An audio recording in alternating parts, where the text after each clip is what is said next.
Sandali lang! Mistress Casa! Malapit na po sumikat ang araw. Wala akong pakialam, nakakainis! Ang isang yun, wala talaga siyang utak. Kung sinabihan niya sana ang mga nasa mansyon, hindi ko na kailangan lumabas ngayon. Hindi niyo pa ba naiintindihan? Ayaw po ni Master na madamay pa sa bagay na ito, Mistress Casa.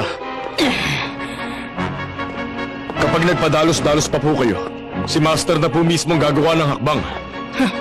Eh di maganda. Kapag nangyari yon, hindi na talaga ako magpipigil na tapusin ang walang kwentang matandang yon. Mistress Casa. Pag ginawa ko yon, may papangako mo bang mananatili kang tapat sa akin? Pero ayos lang kung ayaw mo, hindi kita pipilitin.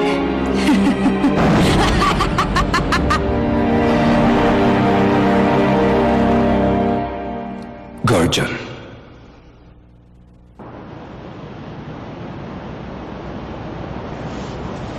Gusto ko ulit makita si Jiro.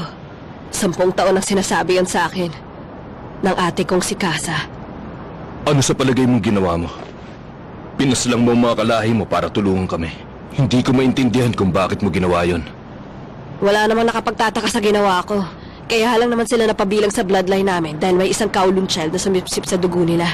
Magkakagulo lang sila kung hahayaan ko silang mabuhay.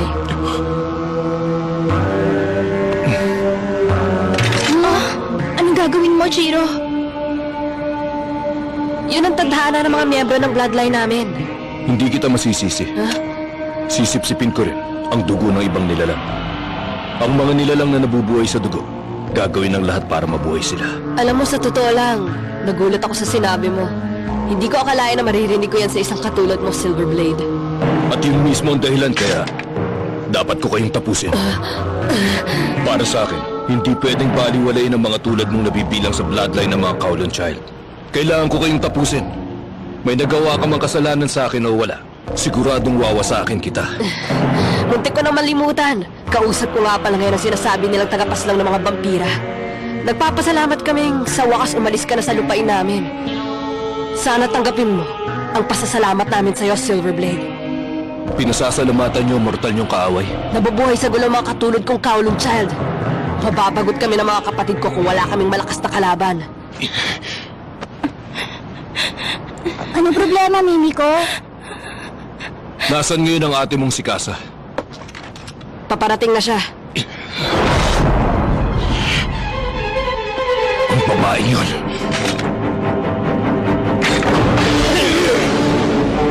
Hindi ako nakikipaglokohan! Anong malakas na kalaban ang sinasabi mo? Bakit naman kita lolokohin? Marami na akong narinig na kwento tungkol sa'yo, Silverblade, at gusto kong malaman kung totoo nga ang malakas ka!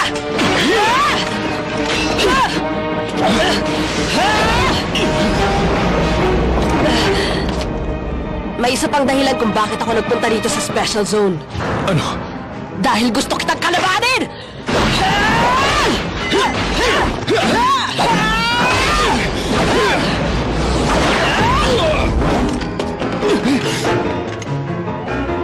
Mag-iingat ka!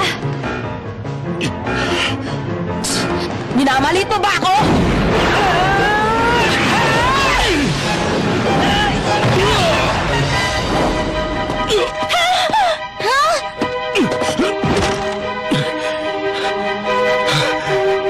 Ayaw mo akong labanan ng seryoso dahil 10 taon pa lang akong vampira?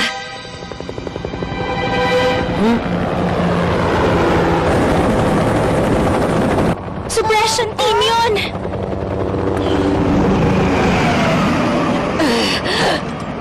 Magkikita ulit tayo!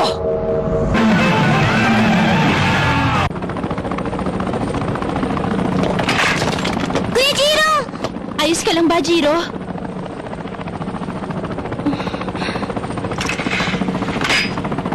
Patawad, Mimiko. Magpapaalam na kami. Hindi naligtas ang special zone para sa amin ni Kotaro. Sandali! Tama na. Umalis na tayo, Kotaro. Ha? Aalis na kaagad tayo? Oo nga. Sabihin mo muna sa kumpanya tungkol sa kanila. Hindi na. Dahil sa mga nangyari, wala na akong intensyon makipag-usap sa kumpanya. Pero... Wag po muna tayong umalis. Dito muna tayo kahit sandali na lang. Hindi ko gusto makipagtalo sa ngayon, Kotaro. Tumahimik ka na lang at sumunod ka sa akin. Pakiusap po, kuya. Hindi mo ba narinig ang sinabi sa'yo ni Kuya, Kotaro? Kung gusto gusto mo umalis na tayo, ayos lang yun. Pero bago tayo umalis, kausapin muna natin sina Say at Kane. Ngayon ko lang naramdaman to. Pero pakiramdam ko, Kuya Jiro, hindi pwedeng basta na lang natin iwan ang mga kaibigan natin.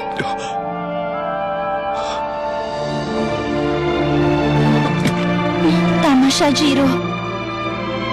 Pakiusap. Makinig ka muna sa akin. Patawarin mo ako, Mimiko.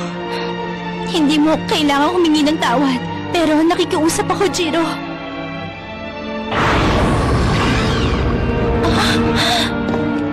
Kuya, bakit mo ginawa yun kay Mimiko? Jiro, bakit?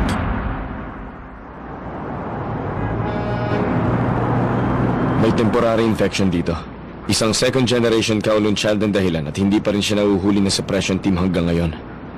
Kailangan natin itong solusyonan sa lalong madaling panahon. Gagawin ng kumpanya ang lahat para mahuli ang nagkalat ng infeksyon.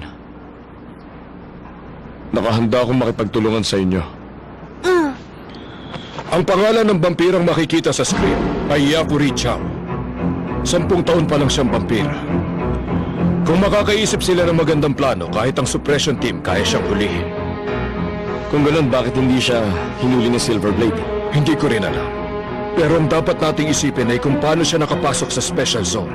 Malamang may kakilala siya dito sa loob. Mr. Say, pwede mo bang sabihin sa amin kung anong mga kondisyon para makapasok sa barrier? Simple lang ang kondisyon. Kailangan lang may mag-imbita sa isang vampirang pumasok dito. Kapag ginawa niya yon, mawawala ng epekto ang barrier. Kaya lang, may kondisyon kung sinong pwedeng mag-imbita. At ano yun? Kailangan taga-special zone ang mag-imbita. Kailangan tao siya. Paano malalaman kung taga rito nga siya? Depende yon sa taong yon. Kailangan nakatira siya sa special zone at dapat itinuturing niya ang lugar na ito bilang tahanan niya. Naiintindihan ko. Kailangan mahanap natin ang taong yon sa lalong madaling panahon. Meron akong alam tungkol sa kanila. Kilala ka kung sino ang kasang nabanggit ng Kowloon child na sa Silverblade. Si Cassandra Jill Warlock. Dating pinuno ng pamilyang Warlock na dati kong kinabibilangan. Nang magpakita sa Hong Kong ang Kowloon King 10 taon na nakararaan, ang babaeng yon, ang una niyang hinawa na maruming dugo niya. Isa siyang traidor. Anong sinabi mo? Buhay pa hanggang ngayon ang babaeng yon? Kung talagang may kinalaman nga ang babaeng yun sa mga nangyayari, kailangan seryosohin ang sitwasyon. Si Cassandra Warlock daw ang reincarnation ng unang pinuno at nagtatag ng bloodline ng mga Warlock, ang mangkukulam na si Morgan. Imposibleng matalo ko si Cassandra sa isang labanan. Masasabi kong may connection din ako dahil kay Cassandra Jill Warlock. Hindi lang ako, lahat ng mga tao at vampirang may kinalaman sa banal na digmaan na nangyari sa Hong Kong, may connection sa kanya. Lalo na, si Jiro. Ang Silverblade? Ang Yapuri Chow na yon. Kahit na isa siyang Kowloon child, walang kahirap-hirap siyang tatalunin ni Jiro. Pero, nawalan siya ng kontrol nang marinig niyang pangalan ni Kasa. Masyado siya nagpapapekto. Anong masasabi mo, Si? Sa palagay mo ba, kaya mong talunin si Cassandra?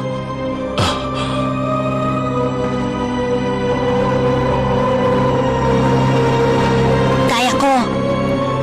Masaya akong marinig ang sagot mong yan, Si. Itinatag namin tong special zone para maging kapalit ng nasirang Hong Kong. Kung hahayaan natin mangyari rito ang nangyari sa Hong Kong, masasayang lang ang mga paghihirap natin. Makinig kayo! Wawakasan na natin ang bloodline nila. Humanda na kayo sa digmaan!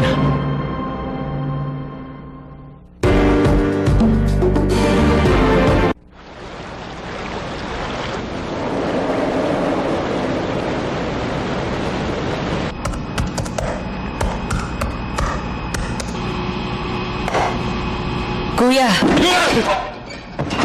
Ikaw lang pala, Yapuri. Akala ko kung sino na. Nandiyan ka na pala. para kang nakakita ng multo. Nagugutom ka ba? Bakit bang dami mong pagkain dyan? Nandito kasi si Ate Kasa ngayon. Ha? Hindi nga. Hindi ako nagbibiro. At mukhang wala siya sa mood pagdating niya. Kaya mabuti pa, pabayaan na lang natin siya. Baka tayo pa mapag-initan nun. Mahirap na. Nasaan na siya? Umalis lang siya sandali. Parang hindi ito tama, no? Halos magpakakuba na ako sa kakatrabaho tapos hindi man lang siya tumutulong. Grabe, ang daya talaga ni ate. Meron ba siyang sinabi sa'yo kanina? Wala naman. Wala masyado. Ganun ba? Ay, mukhang hindi naman sa'yo galit yung si Ate Casa. Kaya huwag ka na mag-alala. Ba't hindi mo ako tinatanong? Kanina lang nagkaroon ako ng tsansang makaharap ang Silver Blade na yun. Dahil alam ko na yon, Paano yun? Wala namang tao ron kanina! may mga bangkay ng Coven members sa labas kanina, hindi ba? Mula doon, nakita ko ang lahat-lahat. Ganun? Huwag mo nang ulitin yon. Sasayangin mo lang ang buhay mo, Yafuri. Kung nanonood ka, dapat alam mong nangyari. Nananalo na ako sa laban. Kung wala lang nakialam, siguradong... Bakit ba hanga-hanga kayo ni Ate Casa sa isang walang kwentang tulad niya? Sabi na nga ba't dala yun ng selas? Ano bang sinasabi mo dyan, Kuya Zaza? Naghahamon ka ba? Pero alam mo, Yafuri, kung nagpatuloy ang laban yung dalawa kanina, hindi ka pa rin mananalo sa kanya.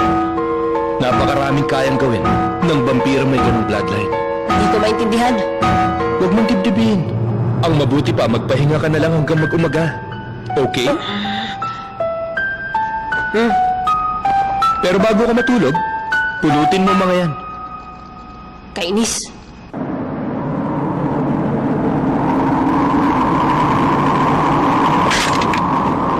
Sabi ko na nga ba, hindi kami pwedeng magtagal dito. Kotaro, aalis na tayo.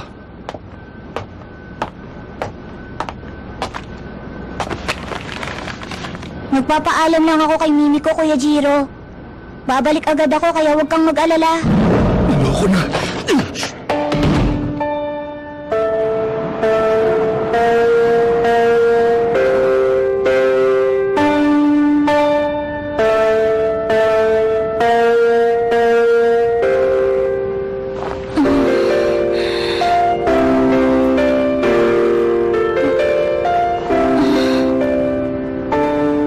Ano ba yan? Late na naman ako.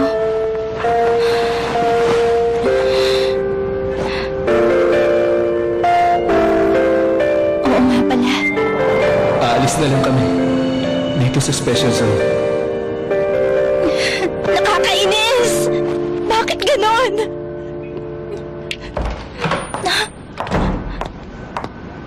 Ate Mimiko! Bakit bumangon ka na? Pahinga ka lang dyan. Bakit nandito ka ngayon? May pinapasabi kasi si Chief. Pwede ka naman mag-day off ngayong araw na to. Ate Mimiko, ang galing ng ginawa mo. Bilib talaga ako sa'yo. Hindi mo naman ako kailangang batiin eh. Ang totoo niyan, pumalpak nga ako sa trabaho natin. Ganun ba yon? Huwag ka nang masyadong malungkot, Ate Mimiko. Di ba palagi ka namang pumapalpak sa opisina? Ano sinabi mo dyan? Nadulas tuloy ang dila ko. Ate Mimiko? Huwag ka nang masyadong malungkot. Kasalanan naman to ng Silver Blade, hindi ba? Ang salbahe niya talaga. Pagkatapos kang magkusang loob na imbitahan siya sa special zone at asikasuhin ng mabuti, ganito pa ang nangyari. Dinala ka pa niya rito sa hotel na to. Wala pala siyang kwentang lalaki. Pero Ate Mimiko, huwag kang masyadong mag-alala. Kanina lang tinignan kong rulebook natin sa opisina. Mapaparusahan daw ang mga compromiser na kusang loob na magbibigay ng dugo nila sa mga black blood. Pero kung pinilit ka lang, hindi counted yun!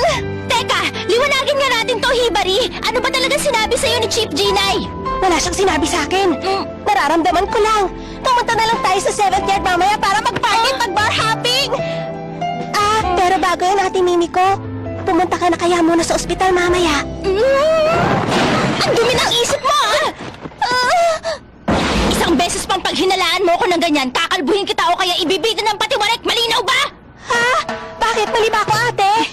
Bakit parang gulat na gulat ka? Kasi naman napakaseryoso ng pagkukwento ni Chief Jinay kanina. Nandun sa hotel yung si Mimiko ngayon. Puntahan mo na siya agad doon kasi magiging malungkot siya paggising niya. Kaya nga naisip kong baka... Naisip mong ano? Naisip kong wala lang.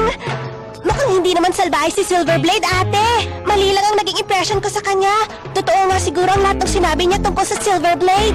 Sino nagkwento sa'yo? Oo nga pala. Naghihintay siya sa lobby kanina. Ate ka.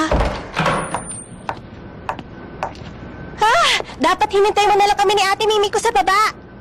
Pasensya na kayo. Medyo nainip na kasi ako sa paghihintay sa lobby. Kumusta, Mimiko? Aha, kayo pala, Miss Wong!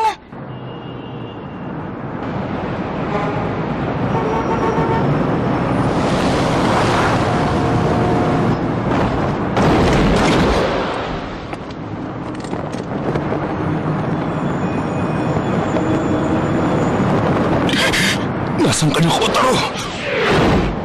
Paano? Basta ganun na lang ba yon? Base sa mga naririnig ko, kailangan siya ng special zone. Hindi ba bahagi pa rin ng trabaho mo na hanapin ang Silver Blade? Kaso lang, Hindi pwede! Masyadong delikado! Si Mimiko lang ang kinakausap ko at hindi ikaw. Sabihin mo na sa akin ang totoong nararamdaman mo ngayon, Mimiko. Talaga bang okay lang sa'yo na pabayaan ang Silver Blade sa ganitong sitwasyon? Ate Mimiko! hahanapin ko siya. Hahanapin ko si Jiro at kakausapin ko siya ng masinsinan. Ate Mimiko! Imposible naman yan eh! Paano mo siya hahanapin? Ang laki-laking lugar nitong special zone! Kung hinahanap ng Silver Blade ang mga kalaban, may hinala na ako kung saan siya pupunta. Ang sabi sa akin ni Johan, nasa 11th yard daw ang mga kasamahan niya ngayon. May problema ba? Ang totoo, kwento lang kasi ng kung sino-sino ang tungkol sa lugar na yon simula pa noon, Miss Wong. Anong sabi mo? Bali, 10 lang ang lahat ng distrito dito sa Special Zone. Wala talagang panlabing isa kagaya ng sinasabi mo ngayon sa amin. Walang 11th yard? Ganun na nga. Pagkatapos ng Sacred War sa Hong Kong, may usap-usapan na may dinalang kayamanan rito habang ginagawa pa lang ang Special Zone. Ayon sa kwento-kwento, nakatago nga raw yan sa 11th yard na wala naman talaga sa realidad. Kwento-kwento lang pala yun. Pero kahit na wala pa tayong clue, hahanapin pa rin natin siya. Excuse lang, may kilala akong nag-iimbestiga tungkol doon. Ha? Sino? Impormante na laging dumadalaw sa opisina. At hindi naman siya masamang tao.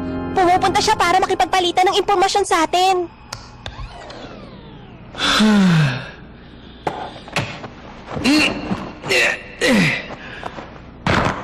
Mukhang kailangan ko ng kumilos.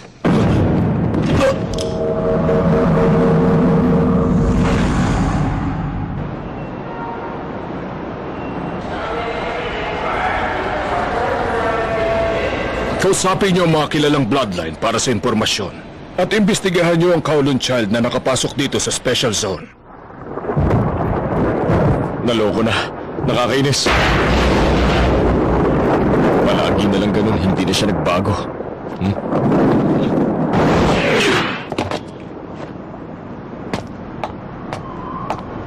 Hinahanap ko ang kapatid ko ngayon. Anong sinabi mo? Ano bang ibig mo sabihin?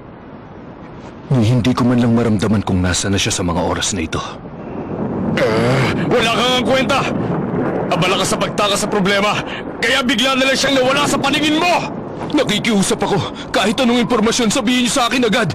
Gusto ko lang mahanap ang kapatid kong si Kotaro. Naiintindihan mo naman siguro ang sitwasyon ng Special Zone. Sa tingin mo may oras pa kaming alalahanin ng isang nawawalang bata? Saan ka pupunta? Hahanapin ko ang kapatid ko. Paano mo gagawin yon? Hindi mo nga siya maramdaman, hindi ba? At bakit? Anong gusto mong gawin ko? Mag-iyak na lang sa isang tabi? Kung wala kang alam, hindi ko kailangan ng opinion mo! Huwag mo ibaba ang sarili mo. Minahon ka lang. Ano huminahon?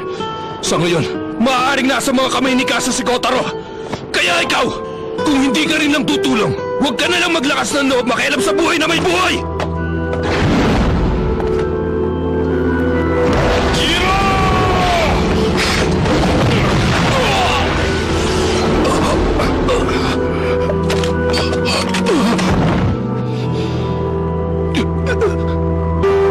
Tumayo ka na. Ang lakas naman ng loob mong tawagin na sarili mong tagapagbantay ng pantas. Makinig ka. Maaaring nasa kritikal na sitwasyon ang Special Zone. Pero hindi ang bloodline o ang kapatid mo ang habol ng mga kalaban. 2 araw pa lang simula nung dumating kayo rito. Pero mukhang taon nang pinagplanuhan na mabuti ang mga nangyayari ngayon sa Special Zone. Kung gano'n, ano nga bang pakay ni Kasa sa Special Zone? Hindi ko kailangang sagutin ang tanong mo. Alam na ng mga kalaban na nandito kayo kaya siguradong gagawa na sila na hakbang. Pumunta ka sa parke na pinagpiknikan natin kahapon. Maghintay ka lang ron. Darating si Rinske.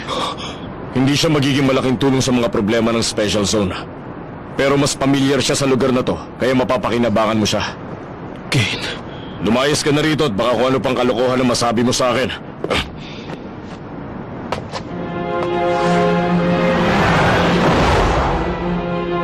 Hindi na talaga siya magbabago kahit kailan.